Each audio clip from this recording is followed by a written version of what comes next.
The project took 202 working days to complete. Because it was built so quickly, it was put in the Guinness Book of World Records for being the fastest hotel built during this time.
City, and every year the numbers of visitors have been increasing because of this fair. Because of this fair, back in 1968, the Alamo and the Riverwalk are the top two sites to visit in our state.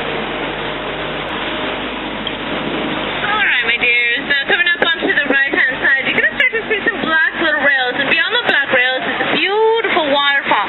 People love to take pictures of it or in front of it.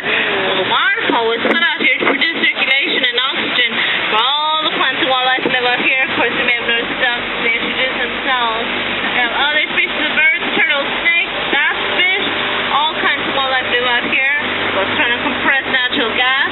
This is a great thing because wildlife has increased by 80%. A third way we take care of our wildlife is that every year in the beginning of the year, about the 3rd or 4th day of January, they cleanse out the Riverwalk area thoroughly.